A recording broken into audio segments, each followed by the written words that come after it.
Aéroport Félix Houphouët-Boigny d'Abidjan, il est 15h20 quand l'avion du président de la République atterrit.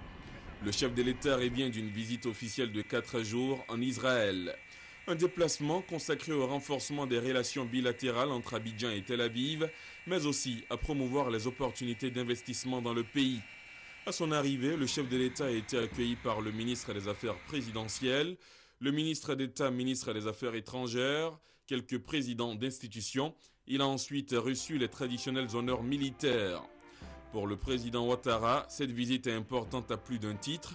Elle a permis de réchauffer les relations diplomatiques engourdies depuis la disparition du président Houphouët-Boigny, qui avait effectué un voyage mémorable en Israël en 1962. Le président de la République a aussi fait le bilan de la conférence qu'il a prononcée au Forum Facing Tomorrow 2012 à Jérusalem, où il a parlé au monde de sa vision de demain. Je viens de rentrer d'une visite d'État en Israël et cette visite d'État m'a donné l'occasion de participer au forum présidentiel organisé par le président Shimon Peres sur le thème Facing Tomorrow, c'est-à-dire faire face à demain.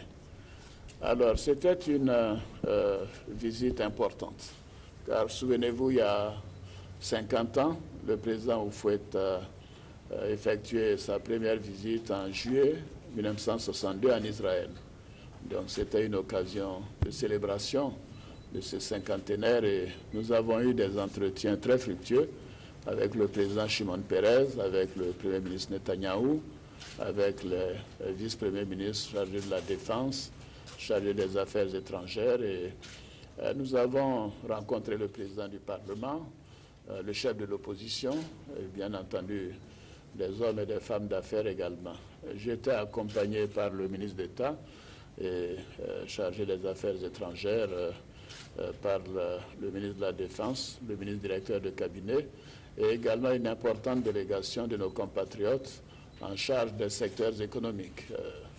Par exemple, le président Diagou du groupement des entreprises, le président Billon de la Chambre de commerce, le président Diarasouba de l'association professionnelle des banques et l'établissement financier, le directeur général du CPC, et ainsi de suite. Donc c'est dire que nous avions à cœur non seulement de traiter des questions politiques et diplomatiques, mais également des questions économiques.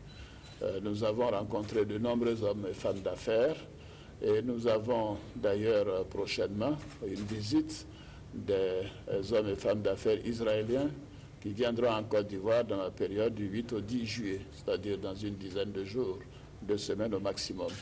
Alors, je peux vous indiquer que la coopération va se renforcer entre l'État d'Israël et la Côte d'Ivoire. Nous avions déjà du temps du président Houphouët 15 accords qui avaient été signés, mais qui malheureusement n'avaient pas été totalement mis en œuvre. La mise en place d'une commission mixte ivoiro-israélienne pour accélérer la mise en œuvre de ces conventions, de ces accords qui portent sur l'agriculture, sur la construction, sur le transport et sur l'énergie. Et nous avons traité également des questions sécuritaires, des questions de renseignement, des questions de défense. Donc voilà sur l'aspect de la visite, qui a été une visite très fructueuse. Et je peux vous dire que, en tout cas, nous sommes animés par l'ambition du président Houphouët, qui a toujours indiqué que la Côte d'Ivoire est l'ami de tous et l'ennemi de personne. Alors sur la conférence Facing Tomorrow, c'était une très grande conférence, près de 4000 participants, et j'ai eu l'occasion avec ce forum de parler du rôle et de la place de l'Afrique dans le monde. J'ai indiqué tout simplement que l'Afrique va mieux au plan politique, les régimes démocratiques se mettent en place de plus en plus sur le continent. Au plan économique, la croissance est parmi les meilleures, puisqu'il n'y a que l'Asie qui dépasse le continent africain au niveau des taux de croissance. Bien entendu, nous devons faire plus pour que cette croissance améliore le quotidien des Africains. Cette mission aura des retombées positives pour nos concitoyens et nous ferons en sorte que la volonté de paix qui a toujours animé le premier président soit reconnu partout et que nous puissions apporter notre modeste contribution au renforcement des relations entre les États. Concernant la question des réfugiés ivoiriens en Israël, le numéro 1 ivoirien a été on ne peut plus clair. C'est une question dont nous avons parlé avec le Premier ministre, avec le ministre des Affaires étrangères d'Israël.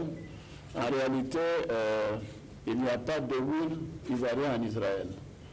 Selon les informations que nous avons, beaucoup de personnes sont entrées illégalement en disant qu'elles avaient la nationalité. Nous sommes convenus avec le gouvernement qu'il faudra procéder à un recensement des Ivoiriens et à l'issue de cela, bien sûr, les deux gouvernements se mettront ensemble pour trouver la solution. Une des pistes serait que certains des Ivoiriens qui y sont et qui ont un certain niveau puissent être formés avant de revenir au pays. Ceux qui sont étudiants peuvent poursuivre leurs études. Mais le tout, c'est de voir quels sont ceux qui sont illégaux et ceux qui sont légaux.